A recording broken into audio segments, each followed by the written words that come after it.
জামিন পাওয়া আর বেকসুর খালাস হওয়া দুটোর মধ্যে আসমান আর জমিন ফারাক আছে। দেখুন, মুখ্যমন্ত্রীর আমাদের গুণের সীমা নেই। উনি কবিতা লেখেন এপাং ওপাং ধাপাং, উনি ছবি আঁকেন, যে ছবি কেনে সে জেলে যায়।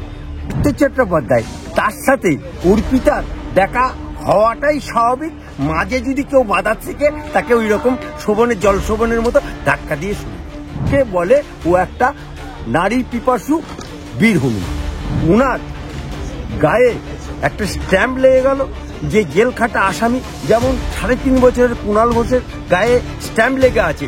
26-এর বাজনা উল্টো বাজবে। বাংলার মানুষ ওকে দেখলে, বেহালার মানুষ ওকে দেখলে, রাস্তা দিয়ে হাঁটলে, বাজারে গেলে বলবে জেল খাটা আসামি যাচ্ছে। এই বিয়ে করে করে আর বিয়ে করে করে উনি এত নারী পরিবর্তন করেছে, এত শাড়ি পরিবর্তনের মতো ধর্ম পরিবর্তন করেছে যে ওনার মুখটা হনুমানের মতো হয়ে গেছে। দাদা, পার্থ চট্টোপাধ্যায় দীর্ঘদিন প্রায় 3.5 বছরের মতো জেল থেকে জেলে ছিলেন এবং জেল মুক্ত হচ্ছেন, এমনটাই খবর আসছে, কি বলবেন?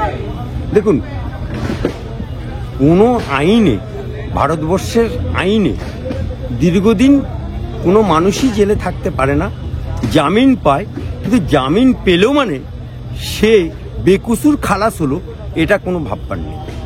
সে তো আপনি অনুব্রত মণ্ডলও জামিন পেয়েছে, বালু জামিন পেয়েছে, কিন্তু জামিন পেলেও মানে ওই ওদের বাপমার নাম রেখেছে কুণাল ঘোষ, জনগণ নাম রেখেছে ছিনাল ঘোষ, সেও জামিনে আছে। তোমার আমাদের ফিরাল হাকিম, কলকাতা মেয়র, সেও জামিনে আছে। সুতরাং জামিন পাওয়া আর বেকসুর খালাস হওয়া দুটোর মধ্যে আসমান আর জমিন ফারাক আছে। সুতরাং সে জামিন পেতে পারে, বেকসুর খালাস হয়নি।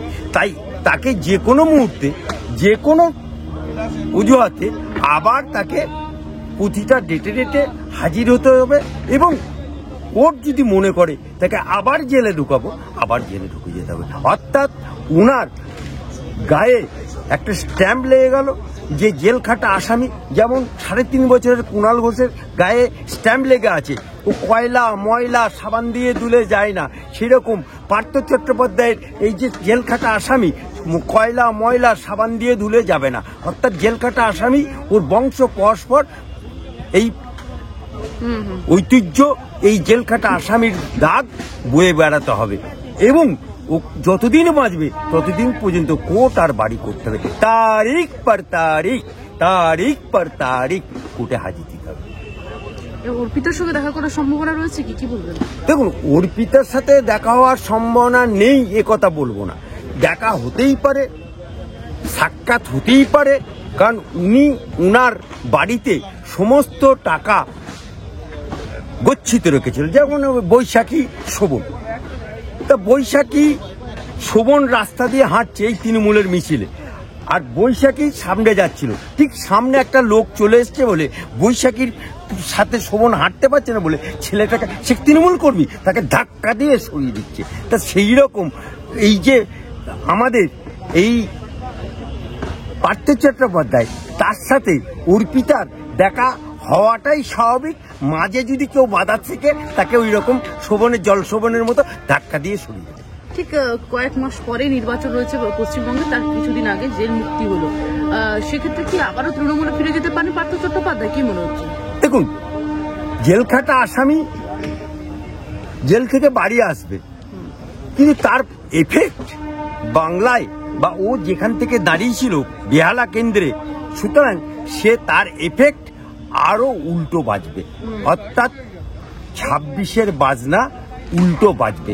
বাংলার মানুষ ওকে দেখলে, বেহালার মানুষ ওকে দেখলে, রাস্তা দিয়ে হাঁটলে, বাজারে গেলে বলবে জেল খাটা আসামি যাচ্ছে।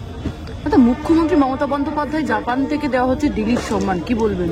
দেখুন, মুখ্যমন্ত্রীর আমাদের গুণের সীমা নেই। উনি কবিতা লেখেন এপাং ওপাং ধাপাং, উনি ছবি আঁকেন, যে ছবি কেনে সে জেলে যায়। উনি বলেন মহাকাব্য লিখেছে নজরুল, উনি বলেন মহাকাশে গেছে রাকেশ রোশন। সুতরাং এখন ওকে জাপানে কে ডিলিট দিচ্ছে? কোনো কোম্পানির ভেতর থেকে টাকা খাইয়ে ডিলিট পাচ্ছে, যেমন অমর্ত্য সেন টাকা দিয়ে ওখানকার মেয়েকে বিয়ে করে উনি সম্মান পেয়েছেন, একটা কি পুরস্কার পেয়েছেন, সেরকম কিছু আছে কি না সেটা এখন দেখার বিষয়। তবে এরকম ডিলিট ফিলিট বাজারে অনেক কিনতে পাওয়া যায়। কারণ একটা কারণ, এই মমতা ব্যানার্জির নামের পাশে ছিল ডক্টরেট, উঠে গেল, কারণ ডক্টরেট ডিগ্রিটাই ভুয়ো। আবার উনি বলেন চুপি চুপি এলএলবি করেছি, চুপি চুপি উনি এমএ করেছেন। তা উনার সবই আবার ক্রিকেটেও উনি নাকি সবই তো উনার চুপি চুপি হয়, মনে হয়েছে চুপি চুপি এটা বলেন।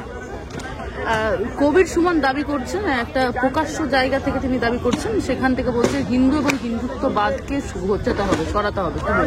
দেখুন, কবির সুমন একটা নারী পাগল, নারী পিপাসু একজন ব্যক্তি, যে নারীর জন্য ধর্ম পরিবর্তন করে, যে নারীর জন্য সনাতনী হিন্দু ধর্ম পরিবর্তন করে মুসলমান হতে পারে, যে দেশে যায় সেই দেশেই একটা করে নারী বিবাহ করে।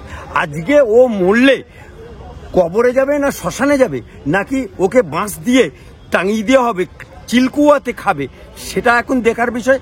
আর আজকে উনার মুখটা এই বিয়ে করে উনি এত নারী পরিবর্তন করেছে, এত শাড়ি পরিবর্তনের মতো ধর্ম পরিবর্তন করেছে যে ওনার মুখটা হনুমানের মতো হয়ে গেছে।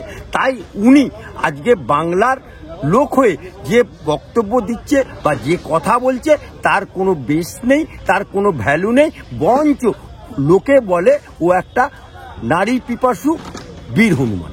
আরো ভালো ভালো খবর দেখতে সাবস্ক্রাইব করুন বাংলা হান্টের ইউটিউব চ্যানেল। বাংলা হান্টের আরো খবর দেখতে নজর রাখুন। বাংলা খবর মানেই বাংলা হান্ট।